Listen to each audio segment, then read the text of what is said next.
Now in the middle of one of the most significant eras in automotive, Carl Anthony amplifies the minds and voices behind this historic transformation as the host of AutoVision News Radio. Mic check 1, 2. All while coming to terms with middle age, father loss, and what it means to be successful in Detroit. We've all heard someone rave about what they drive. Maybe it's the leather seats, the towing capacity, cargo space, the 20-inch wheels, or exterior styling, or simply because a certain OEM builds it. Likewise, we hear people list why they prefer an Apple or an Android phone. Now, what if they comment on their vehicle's navigation system or infotainment options? Can we in the automotive industry capitalize on that with a software-defined vehicle? We still keep the plush leather seats, the panoramic roof, that awesome exterior look, we keep all that, but we zero in on the software so future consumers will love that too. If we believe software-defined cars are a North Star, how do we optimize our launch pad so we can hit that target? That's where Envorso comes in. They help clients build out these launch pads by focusing on key success pillars like strategy and product leadership, software delivery and talent management, enterprise agility, and training solutions. By way of introduction, Scott Tobin is the CEO of Envorso, where he leads a team of Silicon Valley connected product and automotive development experts to meld the best of both worlds. Efficient coding techniques with the mindfulness and necessary rigor to enable higher levels of safety, quality, and output.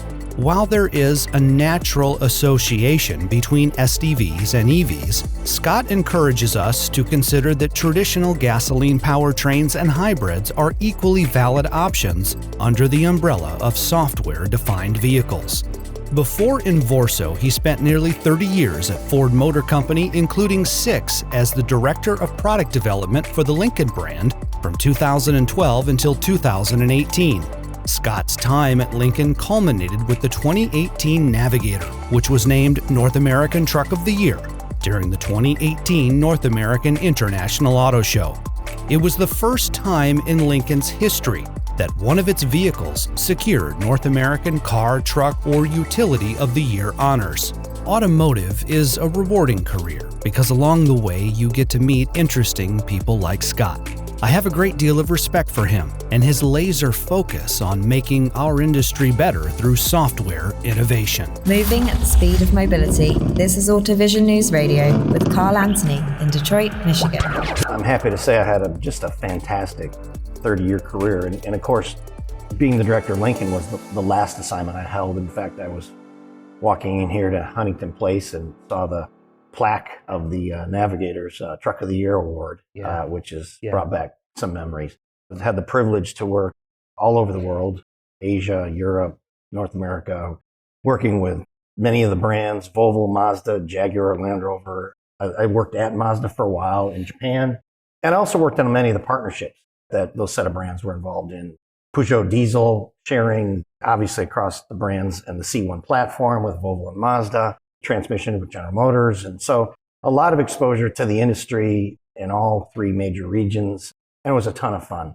But I'd say, Carl, I think the most important work I've ever done is what I'm doing now, which may sound strange actually, but if we don't get this software thing right, I think there's an existential threat to the domestic industry with how fast particularly the Chinese are moving in that space. Let's talk about that, Scott. So quoting from the Envorso website, Envorso, a trusted advisor to Fortune 500 companies, delivers software and systems consulting, engineering excellence, and training services to drive innovation, modernization, and critical changes. There's a journey going on. We all know it, right? It's all products that have been, quote, traditionally hardware products are moving to become software defined, right? The software is defining the experience. In fact, when I drove up here, I realized I'd forgotten to turn off my ice maker. And I did that from the car as I was driving down the road. Isn't that incredible? Yeah, it is. And so the point there is everything's becoming more software defined. There's companies out there, stalwarts of the American landscape, Harley-Davidson and Oshkosh Defense and Ford and GM. They've made hardware successfully for over 100 years. And they're now making software. and have to make it, and it's really becoming what defines the customer's experience with their products. So we help them make that transition. Okay, we help them put in the right talent, assess that talent. We help them put in the right tools and processes that they need. We help them define the right architectural platforms they need to build upon. And also, of course, you have to have the right customer knowledge as well. And so that's kind of the 4 pillars that we work across in many spaces with many of our clients. With regard to your clients, your customers, those spaces that you're working in, on the Envorso website, you have case studies. What are some key learnings, Scott, that you have taken away from those case studies? When you go back, when you review them, when you look at them, what are some findings that really stand out? The observation I would make kind of holistically across many of those case studies is, let's say you've set up your software tool chain. Okay. And you have the tools, but do you have it set up correctly? Do you have it set up the most efficiently? And we can bring a very large set of benchmarking data, not only from the product and industrial space, but from the West Coast tech leaders as well. So we can bring that combination of industrial know-how with software technology companies, and we bring that to them. So there's those little gaps they have in their talent, again, in their process and tools, in their software factory that we come in. It's not like they don't understand where they need to get to, but they might not know what good looks like. Okay. Right? How do I know I'm doing it world class? And that's where we help. Right. And how do you know you're doing it world class, Scott? What defines a world class in that space? Yeah, I mean, it's all about having code. You know, you're never done with software. If you ask any developer, you know, they're never done. But obviously you have to launch it and benchmark yourself against the likes of some of the best in the industry to know you're doing it well. And you know that by, you know, there's metrics that define that, right? How long when a developer comes into the company, is it till he's releasing code? You know, how long is your test cycle? Are you debugging at the right rates? Are you able to over the air update? Can you fix issues quickly over the air?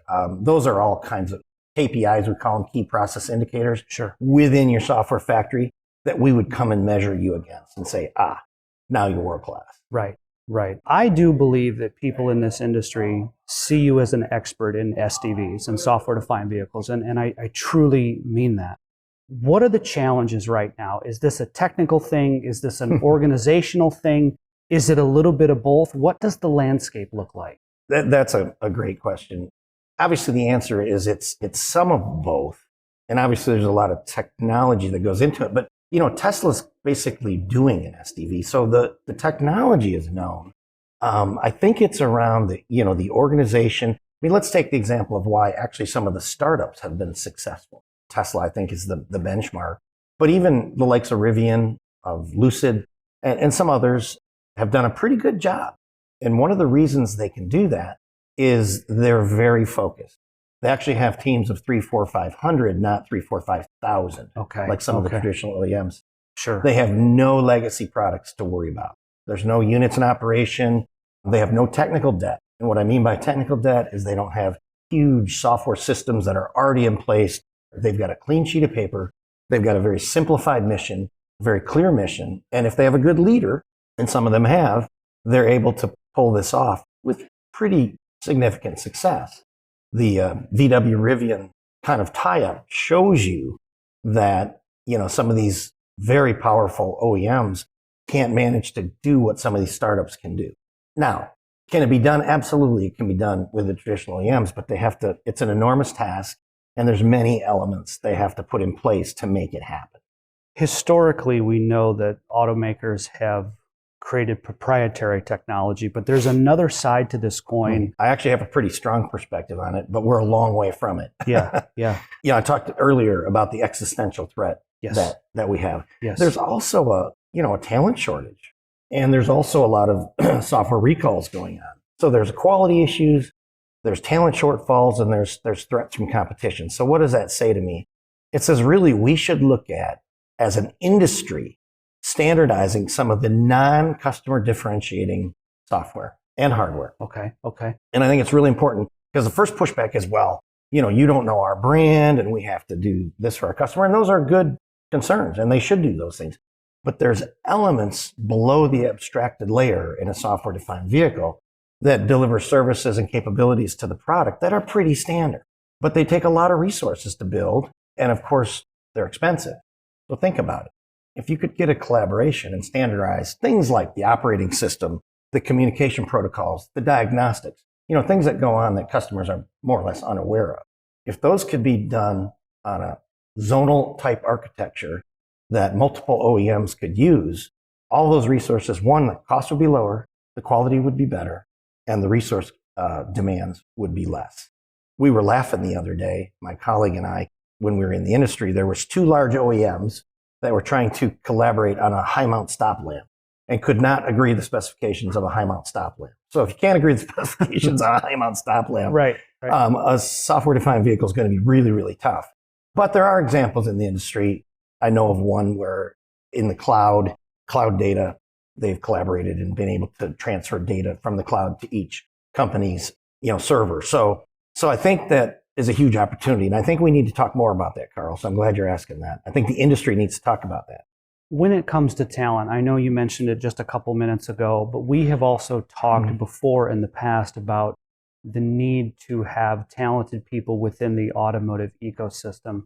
What do we need to do in this industry to ensure we have the right people in place to develop the SDV of the future? Another great question, Carl. I think the key is firstly, there is a lot of great talent already in the industry. I don't want to walk past that. In fact, the automotive industry is the best in the world at things like reliability, requirements, compliance, safety first solutions, and of course, they know the automotive customer. So let's be clear: the talent that's here is rock solid, and we need to develop more of it. And we actually have a system to do that. There's a lot of young developers who are very talented, but need some additional training. We can put a system together for that.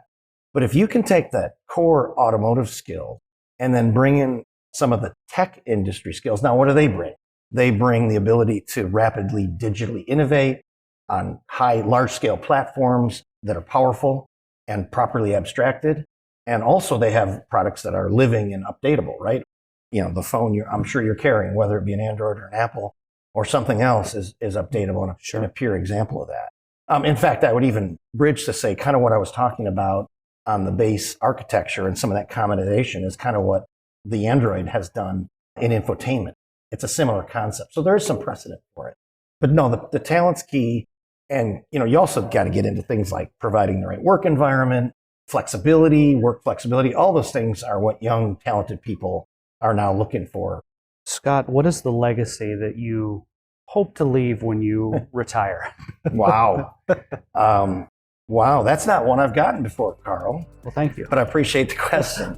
I've kind of had 2 careers, so I break it into 2. I'm very proud of the work I did in vehicle development. And in this role, as I said at the beginning, if we can move the industry toward being more capable in software, we can't put tariffs on the Chinese forever, right? We have to become fully competitive. And if I can help move the needle just a little bit on that would make it for me. See the links in the show notes to learn more about Envorso and software-defined vehicles. AutoVision News Radio is available on Spotify, Apple Podcast, Podbean, and more. In Detroit, alongside Scott Tobin, I'm Carl Anthony, AutoVision News Radio.